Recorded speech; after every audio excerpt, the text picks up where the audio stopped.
soldiers have seen the ghost of the dead king walking up on the platform, and my men are scared. And I thought this pretty ridiculous, actually, to be honest.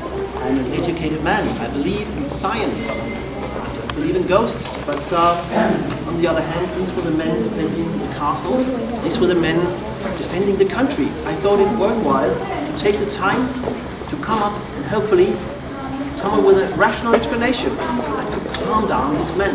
So on the following night, I went up to the platform.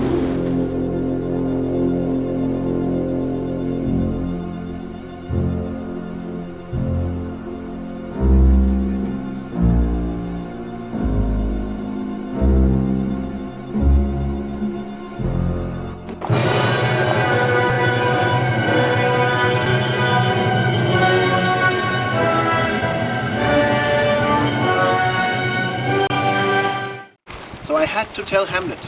Not only was this the old king, this was Hamlet's father, so he had to know.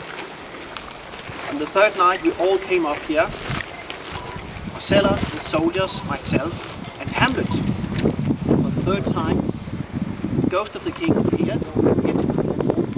This time it was Hamlet who would approach the ghost. I was trying to hold him back. I told him, "No, Hamlet, please.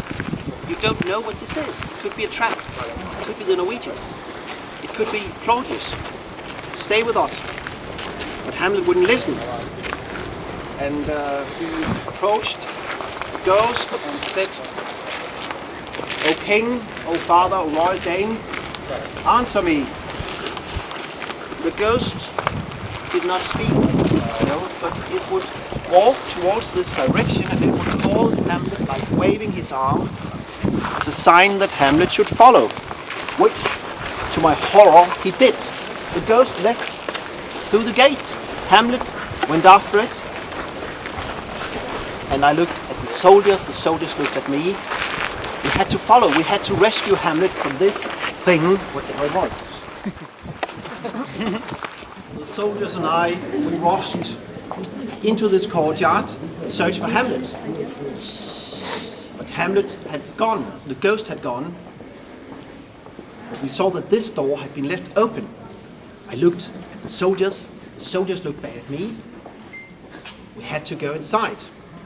And so will all of you, but, my lords, my ladies, don't go too far.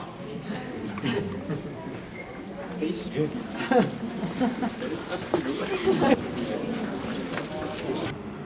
Змея, убийца твоего отца, в его короне. О, мои прозрения! Мой дядя! Да.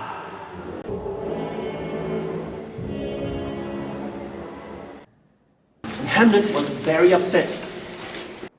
After this, Hamlet started acting very strangely up at the castle.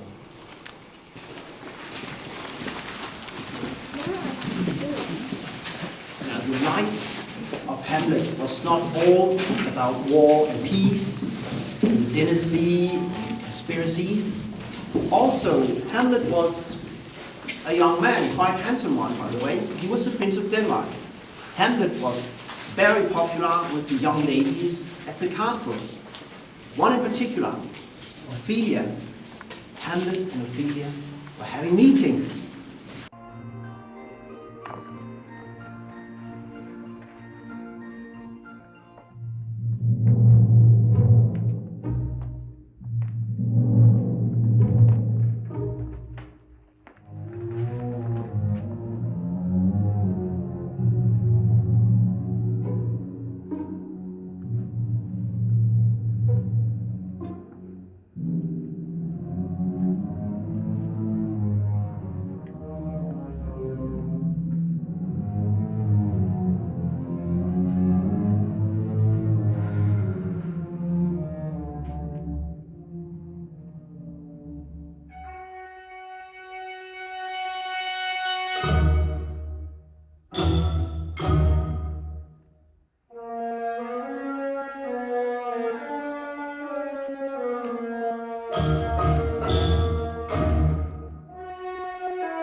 secret meetings because Ophelia's father was against it. Ophelia's father was Polonius. He was the Lord Chamberlain. He was running the castle on behalf of the king. And Polonius thought like this: we are commoners in our family. We're not royalty like Hamlet. We're not nobility. The Prince of Denmark will never marry my daughter. This will only lead her into misfortune. We cannot have this. So he forbid Ophelia to see Hamlet. But they were still having these secret meetings. Claudius knew about it because he had his spies everywhere at the castle. And at one point, Claudius got suspicious over Hamlet's behavior and he wanted to know what was going on. He thought perhaps Ophelia could tell him. So he called Ophelia and Polonius to set up a device to spy on Hamlet. They instructed Ophelia to sit up at the castle in a room reading an innocent-looking book. And when Hamlet came along to speak to her in private, Claudius and Polonius, they could hide behind some furniture and overhear the conversation. A brilliant plan, or so they thought. But I was there that day, and this plan went terribly wrong. Hamlet went into the room, and he didn't notice Ophelia at first. And he started out with all of this, to be or not to be, that is the question. Быть или не быть? Вот в чем вопрос. Достойно ли смиряться под ударами судьбы? Или надо оказать сопротивление и в смертной схватке с целым морем бед покончить с ним? Умереть, забыться, уснуть и видеть сны.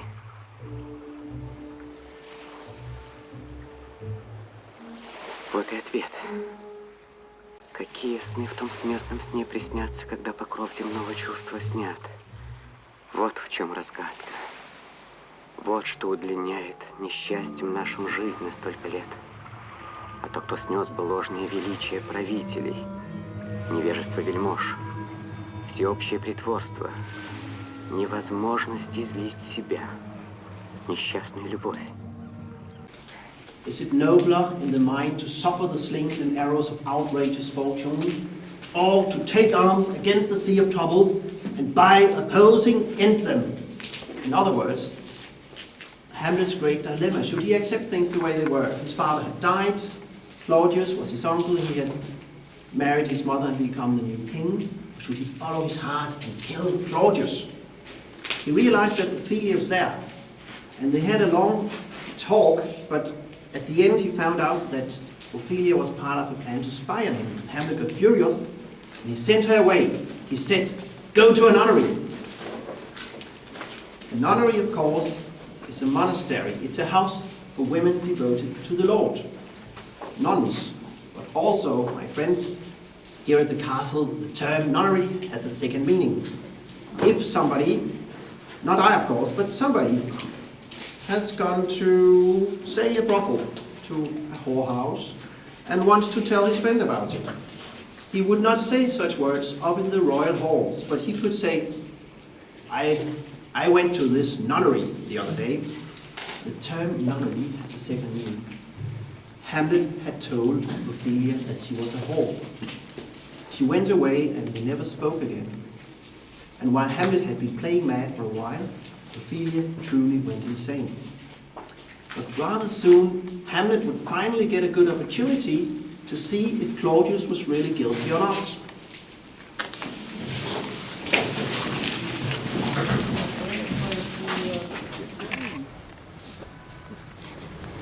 So it was one sunny day, but I also noticed that there were some dark clouds building up in the horizon, and I was with Hamlet in his room in the castle. Hamlet was staring out of the window, which he did a lot, and from there, apparently he saw something, so he told me, come on Horatio, quickly, outside.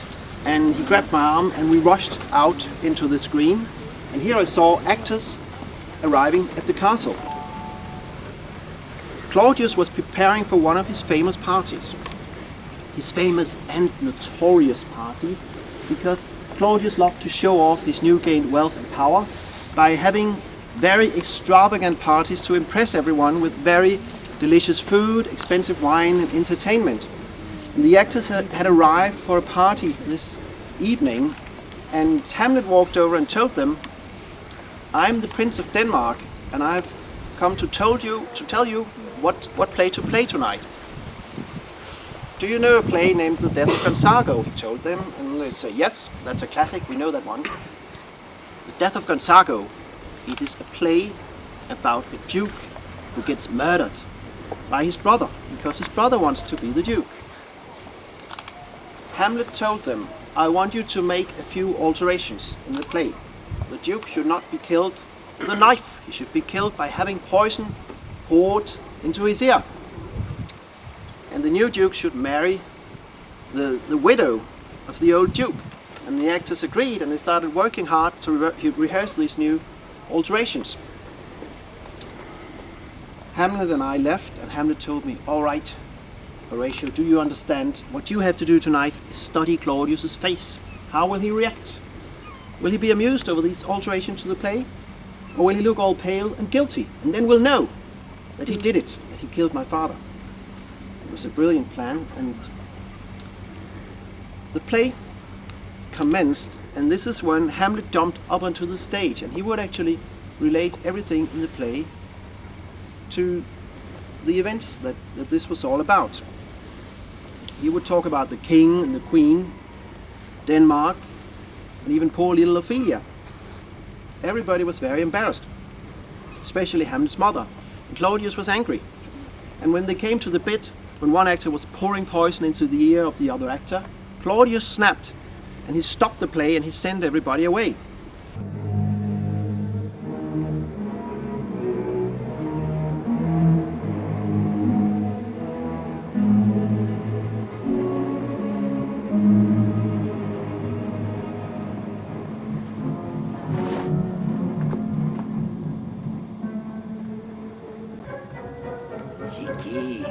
Тики, верши свою расправу, Гекате посвященная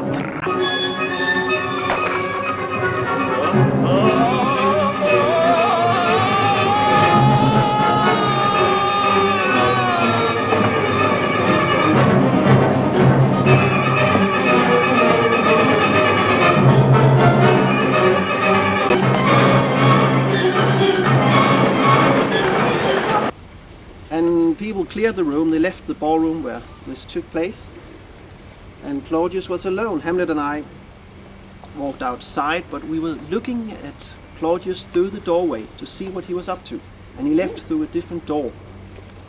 And Hamlet ran after him, and I had to run after Hamlet.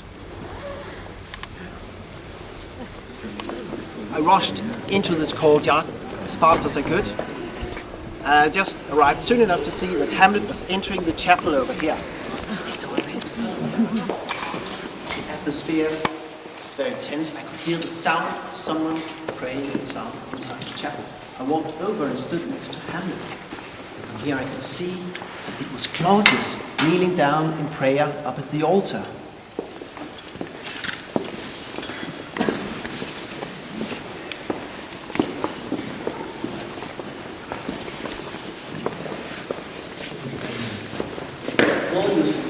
Kneeling down like this, and Hamlet and I would sneak up and hide behind the panel of the front seat on the left side.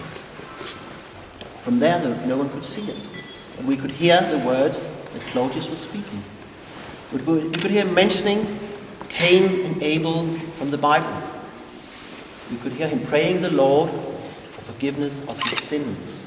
We could hear Claudius praying the Lord for killing his brother.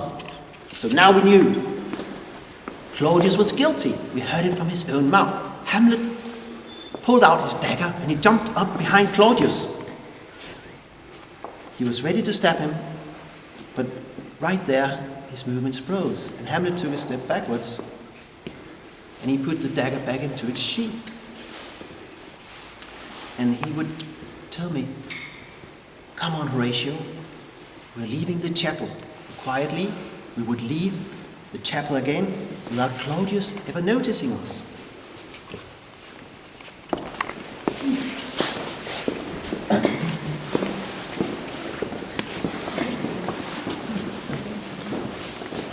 This was very confusing, not to say frustrating. I had joined this very dangerous plan to help Hamlet investigate and possibly kill the king. And now we knew that the king was guilty, and Hamlet had the perfect chance to kill him. So I asked him, "Why, Hamlet, why didn't you do it? What were you thinking?" But Hamlet said, "No, Horatio, think again.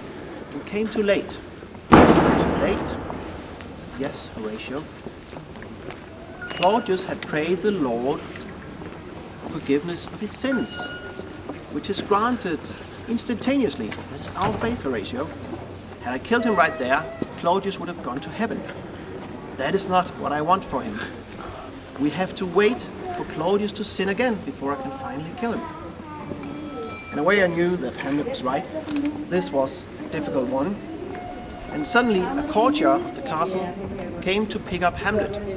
His mother had sent him to pick up Hamlet. She wanted to speak to Hamlet in the queen's closet. The queen's closet is the queen's most private room in the castle, and the queen had a lot to talk to Hamlet about. Hamlet had been acting very strangely, and his mother was worried, and especially after this evening with the terrible scene that Hamlet had caused during the play. Also, Hamlet had a lot to talk to his mother about. He didn't like it at first when she married his uncle, and he did it very quickly after his father's death. And now he knew that his uncle had killed